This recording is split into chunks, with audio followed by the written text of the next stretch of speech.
नमस्कार मित्रांनो, तुमचं सर्वांचं स्वागत आहे आपल्या दुसऱ्या व्हिडिओमध्ये. या व्हिडिओमध्ये पण मित्रांनो आपण घेणार आहोत फक्त 10 प्रश्न आणि तुमच्या 3 ते 4 मार्कांची तयारी. व्हिडिओ महत्त्वपूर्ण आहे, ध्यान देऊन ऐका आणि हो, लाईक आणि सबस्क्राईब करायला विसरू नका. तर चला मित्रांनो, आपला वेळ न दवडता लगेच पहिला प्रश्न तुमच्यासाठी इथं आहे. साध्य घटनेस प्रवृत्त करणारे, ते प्रवृत्त करणारे वाचतानाच लक्षात येतं आपल्याला. प्रवृत्त कशा म्हणतो आपण, है ना? कोणतीही गोष्ट करण्यासाठी प्रवृत्त होतो आपण. कशामुळे प्रवृत्त होतो लक्षात घ्यायचं. विशिष्ट दिशेने वाटचाल करायला लावणाऱ्या वर्तनासाठी आणि प्रवृत्त झाल्यानंतर ते मिळवण्यासाठी आपण तिकडं काय करतो, वाटचाल करतो त्या दिशेने. आणि तो उत्साह टिकून धरणाऱ्या शक्तीचे मिश्रण, या सगळ्यांचे जे मिश्रण असते ते काय असू शकतं बरं? ती काही भावना असू शकते, काय एखादी का धारणा असू शकते, की प्रेरणा असू शकते, की बुद्धिमत्ता असू शकते. तर याचं उत्तर आहे मित्रांनो, जर आपल्याला एखादी साध्य घटना प्रवृत्त करायची असेल, ती प्रवृत्त करणारी जी एक शक्ती आहे, त्या शक्तीचं नाव आहे मित्रांनो प्रेरणा. तुम्हाला माहीत असेल, एखाद्या विद्यार्थ्याला आपण जर प्रेरित केलं, त्याला जर काही प्रेरणा दिली, तर तो ती गोष्ट करण्यासाठी उत्सुक होतो आणि उत्साहाने ती गोष्ट पुढे करत जातो. ठीक आहे मित्रांनो. धारणा काय असते मित्रांनो? धारणा मतलब इंद्रियामार्फत ग्रहण केलेला अनुभव जपून ठेवणे म्हणजे धारणा असते. एखादा आपल्या इंद्रियाने अनुभव घेतला आणि त्याला आपण जपून ठेवतो, ती आहे आपली धारणा, है ना? प्रेरणा वर्तनाला दिशा देते, की अगर आपण एखाद्या विद्यार्थ्याला प्रेरित केलं तर तो काय करतो, ती वस्तू ते वर्तन परत रिपीट करतो आणि त्याचा उत्साह टिकून राहतो करण्यामध्ये, है ना? म्हणून प्रेरणा ही खूप जरुरी आहे मित्रांनो. बुद्धिमत्ता, बदलत्या परिस्थितीत नव्या गरजा भागवण्यासाठी वेगवेगळ्या प्रकारे विचार करण्याची क्षमता म्हणजेच बुद्धिमत्ता असते.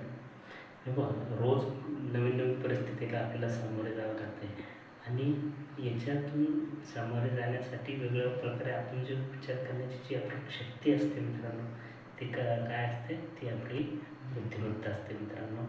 लक्षात ठेवा. ठीक आहे. चला दुसरा प्रश्न बघूया आपला. दुसरा प्रश्न आहे मित्रांनो,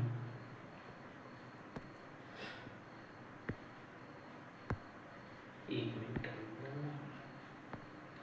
दुसरा प्रश्न आहे आपला, आकलन, शोध, दशा, टीका हे बुद्धीचे 4 पैलू आहेत असे कोणी म्हटले आहे? कोणी म्हटले होते बरं असे, की आकलन, शोध, दशा आणि टीका हे बुद्धीचे 4 पैलू आहेत?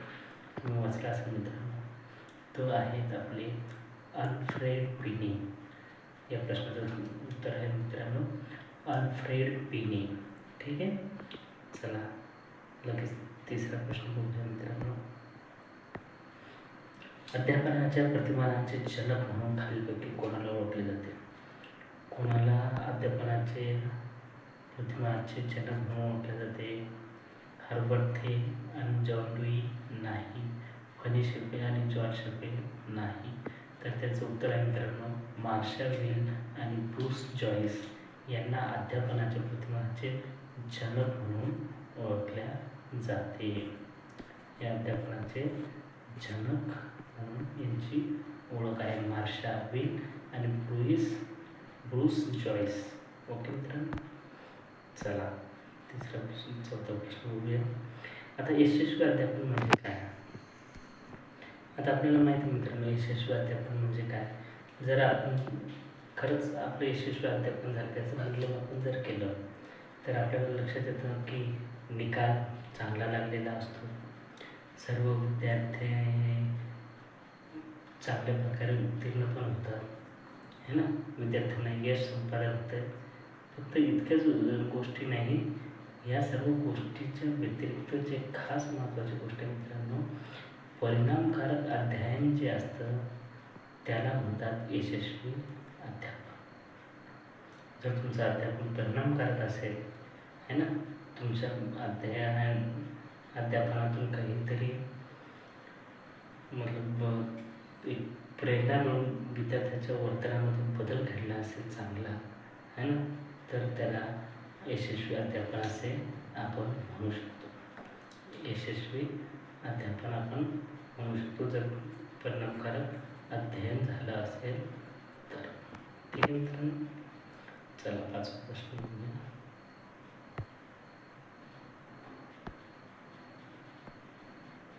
बाह्य उद्दीपकासंबंधी मज्जातंतूमार्फत मेंदूकडे पोहोचवल्या जाणाऱ्या प्राथमिक स्वरूपाच्या मानसिक प्रक्रियेला काय म्हणतात?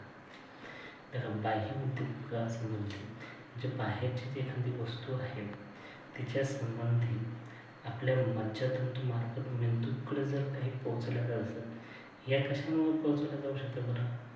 आपण एखाद्या वस्तूला हात वगैरे लावतो किंवा वयवर्ष 0 ते 2 यामध्ये सहसा मुलं कुठल्याही वस्तूला पाहून समजू शकत नाही, त्याच्याविषयी ऐकून समजत नाही किंवा त्यांना सांगितल्याने कळत नाही, पण ते आपोआप शिकत असतात.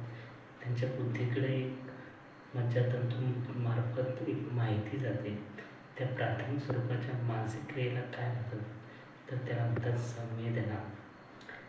या वयोगटामुळे सहसा आपल्या जीवनातील ज्ञान जे आहे संवेदनाद्वारे प्राप्त करत असतात. ठीक आहे, या अवस्थेतील म्हणतो तर त्या क्रियेला आपण म्हणतो संवेदना.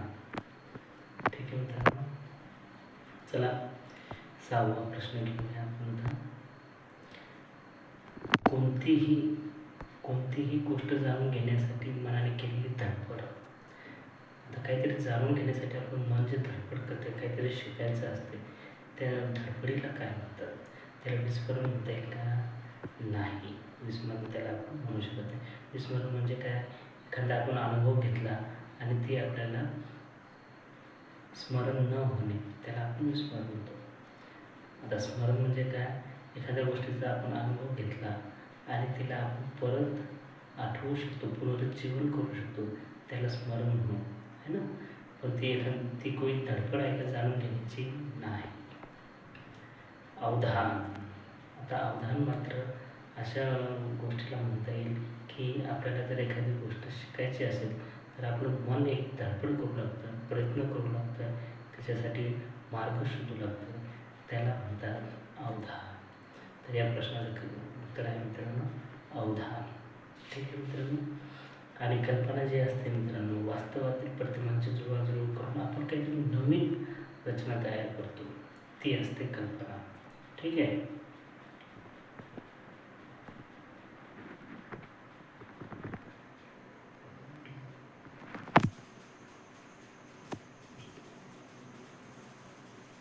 चला मित्रांनो,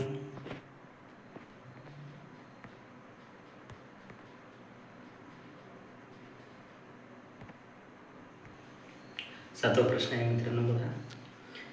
विकासावस्थेतील वयोगट 6 ते 12 या कालावधीला काय म्हणतात? प्रत्येक वयोगटाची एक अवस्था आहे मित्रांनो.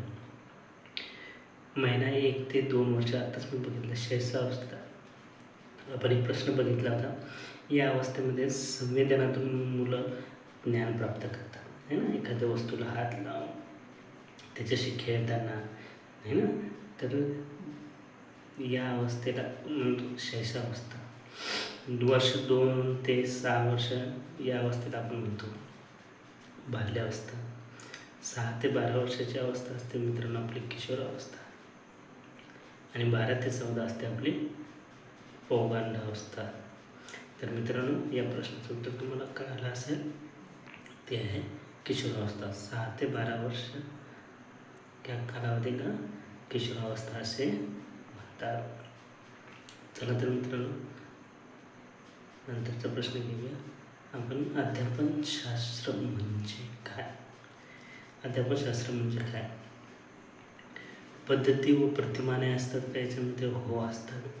अध्यापन सूत्रांचा अभ्यास केला जातो का? हो असतो. तत्व व नियम असतात का? हो असतात. तर हे सर्व असतात. अध्यापनशास्त्रामध्ये या सर्वांचा समावेश होतो. म्हणून आपले उत्तर असेल की वरील सर्व हे आपलं उत्तर आहे. तर ठीक आहे, चला समोर जाऊया. 9वा प्रश्न आहे मित्रांनो आपला. 9वा प्रश्न आहे बघा.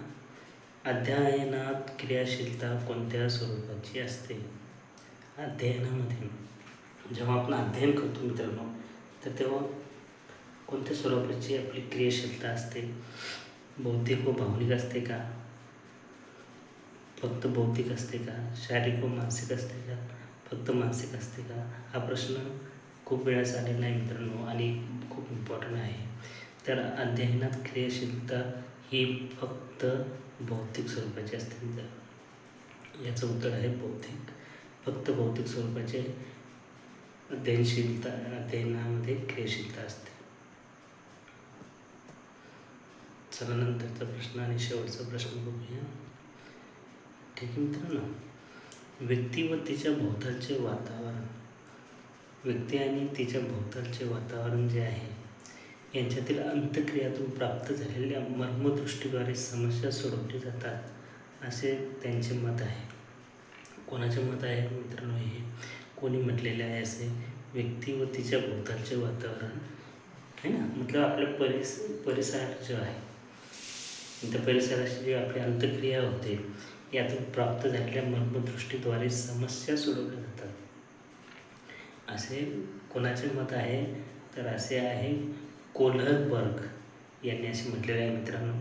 कोहलरबर्ग यांच्यानुसार व्यक्ती व तिच्या भोवतालचे वातावरण यांच्यातील अंतक्रियातून प्राप्त झालेल्या मर्मदृष्टीद्वारे समस्या सोडवले जातात असे कोहलरबर्ग यांचे मत आहे मित्रांनो. ठीक आहे मित्रांनो, हे 10 प्रश्न आहेत.